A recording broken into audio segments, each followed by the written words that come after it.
ரிஷபராசிக்காரர்களே, சர்க்கரை கொட்டியதும் எங்கிருந்தோ ஓடி வரும் எறும்பைப் போல ஒரு அன்பை சம்பாதியுங்கள், ஒரு நட்பை சம்பாதியுங்கள்.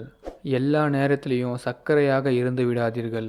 நீங்களும் ஒரு எறும்பாக மாறுங்கள். ஆமாங்க, அதனால தாங்க நீங்கள் நண்பர்களுக்கு, உறவினர்களுக்கு ஏதாச்சும் ஒரு துன்பம், துயரம்னா ஓடி போய் ஒரு உதவி பண்ணுவீங்க. நம்ம எண்ணத்தில் எதை பதிய வைக்கிறோமோ அதெல்லாம் அற்புதமாக நடக்கக்கூடிய நேரம். ஒரு நல்ல காரியம், ஒரு சுப காரியம் கண்டிப்பாக நடந்தே தீரும் அப்படின்னு பல பேர் சில நாளுக்கு முன்னாடி சொல்லியிருப்பாங்க. ஆனால் அந்த சுப காரியங்கள் நடக்கவே இல்லைங்க. என்னன்னே தெரியல. 4 மாத காலமாக எல்லாம் கைக்கு வருது, ஆனால் நடக்க மாட்டேங்குது. எல்லாம் பேசிட்டு போகிறாங்க, அடுத்த கட்ட முயற்சியும் இல்லை. ஆன்மீகத்துலேயும் ஈடுபாடு வரமாட்டேங்குதுங்க. ஆனால் ஆசை இருக்குது.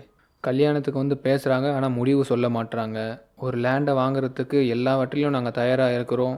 பேங்க் வரைக்கும் கொடுக்கறதுக்கு தயாராக இருக்குது. ஆனால் நாங்கள் நினைக்கிற அந்த ஃப்ளாட் எங்களுக்கு கிடைக்க மாட்டேங்குது. நான் வடக்கு திசையில் பார்த்தா தெற்கு திசையில் அமையுது, தெற்கு திசையில் பார்த்தா கிழக்கு திசையில் அமையுது. அப்போ இது வரைக்கும் எனக்கு 4 மாத காலமாக இழுபறியாகவே இருக்குது. சில விஷயங்களை குமுறிட்டு இருப்பீங்க.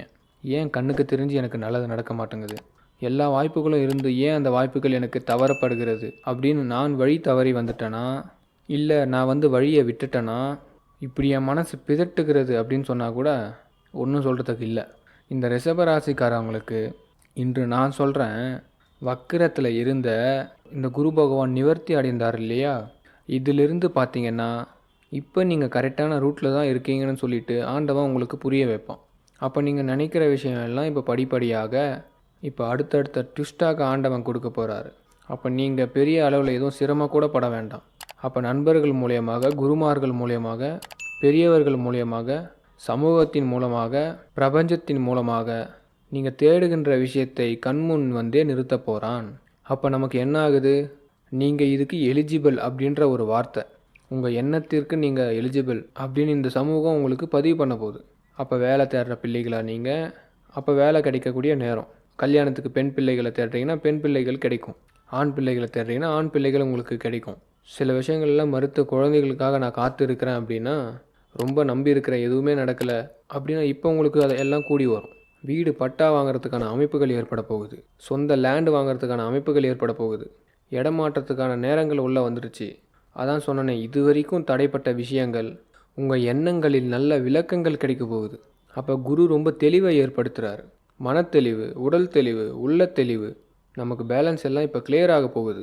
எனக்கு எதிர்பார்த்த பலன் எனக்கு வந்திருந்தால் நான் நல்ல நிலைமைக்கு வந்திருப்பேன். இன்றைக்கி ஒரு சிறு ஜீவராசிகள் கூட பார்த்தீங்கன்னா துன்புறுத்துகிற அளவுக்கு நீங்கள் யோசிக்க மாட்டீங்க.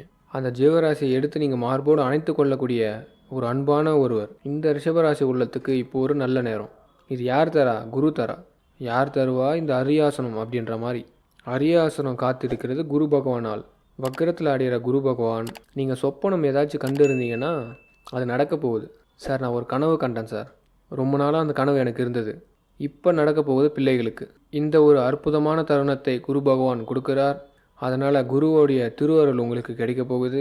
உடனடியாக நீங்கள் நினைக்க வேண்டிய விஷயம் என்னென்னா, இம்மிடியேட்டாக என்னென்னலாம் செய்யணும், எப்படி செய்யணும், பிளானை போடுங்க. அந்த பிளானுக்கு ரிசல்ட்டை கிடச்சிரும். வெளியூர் பயணங்கள் அனுகூலமாகும். நண்பர்கள் மூலியமாக சகாயங்கள் ஏற்படும். வீட்டில் சுபகாரியங்கள் நடந்தேறும். குரு உங்களுக்கு அருமையான தன லாபங்களை கொடுக்க போகிறார். குடும்பத்தில் உள்ள பிரச்சனைகளை நீக்கி குடும்ப உறவுகள் மத்தியில் உங்களுக்கு ஒரு நல்ல பேரை ஏற்படுத்த போகிறார். அப்போ இது ஒரு நல்ல டைம். இந்த நேரம் நம்ம இன்னும் கூடுதலாக கொண்டு வர்றதுக்கு வியாழக்கிழமை எவ்ரி தேர்ஸ்டே நீங்கள் சிவபெருமானை வழிபாடு பண்ணணும். ஒவ்வொரு வியாழக்கிழமையும் நீங்கள் சிவபெருமானை தொடர்ந்து வழிபாடு செய்ய செய்ய கனெக்ட் ஆவீங்க. இந்த உலகத்தில் ஏதாச்சும் ஒரு விஷயத்தை கூட கனெக்ட் ஆகணும். இந்த பிரபஞ்சம் அதை தான் சொல்லி கொடுக்குது. எதை பற்றியும் நம்ம எண்ணங்கள் இல்லாமல் இருக்கிறத விட ஏதாச்சும் ஒரு விஷயத்தில் கனெக்ட் ஆகணும்னா அது உலகத்துக்கு நல்லதை கொடுக்குதுன்னு அர்த்தம். இப்போ நீங்கள் ஒரு விஷயத்தில் கனெக்ட் ஆகுங்க, கண்டிப்பாக தெய்வ பலத்தினால, குரு அருளால் ரிஷபராசி குழந்தைகளுக்கு எண்ணிய எண்ணங்கள் எல்லாம் நிறைவடைய போகுது. நிறைய ஒயிட் கலரும் கோல்டு கலரும் சாண்டல் கலரும் நிறைய யூஸ் பண்ணுங்கள். வயசில் பெரியவங்க அனுகிரகங்கள் நீங்கள் நினைக்கிறது நடக்க போகுது.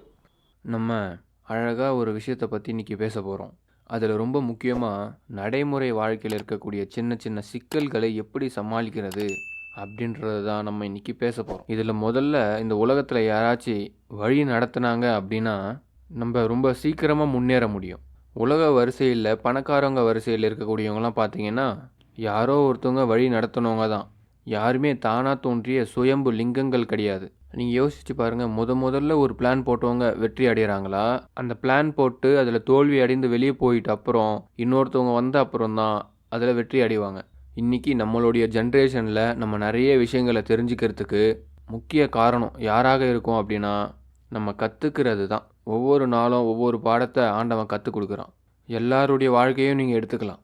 நிம்மதியாக நீங்கள் ஒரு நாள் தூங்குறீங்கன்னா, அடுத்த நாள் அதை நிம்மதியோடு ஏஞ்சிக்கணும் அப்படின்னா, நீங்கள் ஏதாச்சும் ஒரு பாடத்தை கற்றுக்க போகிறோம் அப்படின்னு சொல்லிட்டு ஏஞ்சிக்கணும். இன்றைக்கி என்ன நடக்க போதோ தெரியல அப்படின்னு அந்த நாள் நல்ல நாளாக இருந்தால் கூட நமக்கு விரயமாயிடும். இன்றைக்கி இந்த பாடத்தை இந்த காலகட்டம் நமக்கு கற்றுக் கொடுக்க போகுது. ஒரு குடும்ப உறுப்பினரால் அந்த பாடத்தை கற்றுக்கலாம், என்னுடைய தொழிலால் அந்த பாடத்தை கற்றுக்கலாம், என்னுடைய நண்பர்களால் அந்த பாடத்தை கற்றுக்கலாம், இல்லைனா ஊடகத்தின் மூலியமாக அந்த பாடத்தை கற்றுக்கலாம்.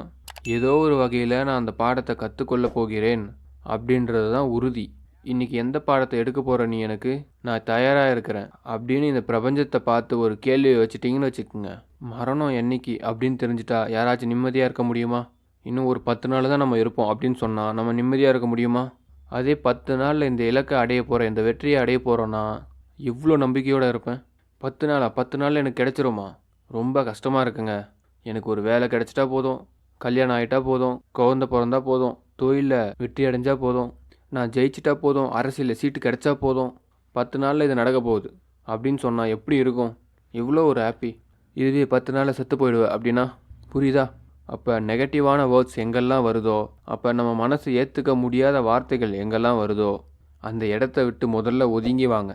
இந்த உலகம் ஒரு சவால், இந்த பாடத்தை நான் ஒரு பாடமாக ஏற்றுக்கொள்கிறேன் அப்படி ஒரு சபதம் எடுத்து ஒவ்வொரு நாளும் பொழுது விடியும் போது நம்பிக்கையோடு எழுஞ்சி பாருங்கள். நமக்கே ஒரு ஆச்சரியமாக இருக்கும், இன்றைக்கி நான் வெற்றி பெற்றுவேண்டா, சமாளிச்சிடுவேண்டா அப்படின்னு. இதுதாங்க வாழ்க்கை. அப்போ இதெல்லாம் நமக்கு யார் தருவா? அப்படிப்பட்ட குரு உங்களுக்கு அற்புதமான விஷயங்களை இந்த காலகட்டத்தில் கொடுப்பார். நீங்கள் எல்லாருமே என்னுடைய உறவுகள், நீங்கள் எல்லாருமே என்னுடைய நண்பர்கள். ஒரு நண்பனாக, ஒரு குருவாக நான் என்றும் உங்களோட தொடர்பில் இருப்பேன். என்றைக்குமே நீங்கள் தன்னம்பிக்கையோடு இருக்கணும். நம்ம வாழ்க்கையில் பல டிஸ்டர்பன்ஸ் வரும், நிறைய டிஸ்டர்பன்ஸ் வரும், மனசில் அழுத்தங்கள் வரும், திருத்தங்கள் வரும். இதெல்லாம் நம்மளால தான் வருமானு கேட்டால் பக்கத்தில் இருக்கக்கூடியவங்களால் வரும். அவங்க ஏதாச்சும் சொல்லக்கூடிய வார்த்தைகள் நமக்கு ரொம்ப வலியை கொடுக்கும். நமக்கு வலி இருக்குன்னே அவங்களுக்கு தெரியாமல் அவங்க ஈஸியாக கடந்து போயிடுவாங்க. அதை நம்மளால் கடந்து வர முடியாது, நம்ம சிக்கிப்போம். நம்ம பட்ட ஆசைகள், நம்ம பட்ட ஏதோ ஒரு நம்பிக்கை, நம்ம ஒரு விஷயத்தை நம்பும்போது அது ஈஸியாக இருக்கும்னு நினைப்போம். அது போக போக ரொம்ப டஃப்பாக இருக்கும். இப்படிலாம் இருக்கக்கூடிய நேரத்தில் தான் இறைவனை ரொம்ப நம்ம வழிபாடு பண்ணணும். இந்த உலகத்தில் நல்ல சக்தின்னு ஒன்று இருக்குது, கெட்ட சக்தின்னு ஒன்று இருக்குது. கெட்ட சக்தியை பற்றி நம்ம நினைக்க வேண்டாம், நல்ல சக்தியை பற்றி நம்ம நினைப்போம். நல்ல சக்தியை நம்ம எப்படி கொண்டு வரணும்னா, நல்லவர்களோடு பேசுவது, நல்லதை பேசுவது, நல்லதை நினைப்பது. ரொம்ப சிம்பிளாக தெரிஞ்சுக்குங்க. வாயிலிருந்து வரக்கூடிய வார்த்தைகளை விட மனசில் நினைக்கக்கூடிய எண்ணத்துக்கு அதிகம். அந்த எண்ணத்தை அறிந்தவன் தான் இறைவன். இறைவன் அப்படின்னா மனசில் இருக்கக்கூடிய விஷயத்தை அறிந்தவன். அதனால் அந்த எண்ணத்தை என்ன பண்ணுவான், அப்படியே ஆகட்டும் அப்படியே ஆகட்டும்னு சொல்லிக்கிட்டே இருப்பான். அப்போ எண்ணத்தில் இப்போதைக்கு நல்ல விதையை போடுவோம். நம்ம நேயர்கள் என்றைக்குமே குரு அருளை பெற்றவர்கள். நிச்சயமாக நம்ம என்றைக்குமே உங்களுக்கு துணையாக இருப்போம். கவலைப்படாதீங்க, நல்லதே நடக்கும். நன்றி.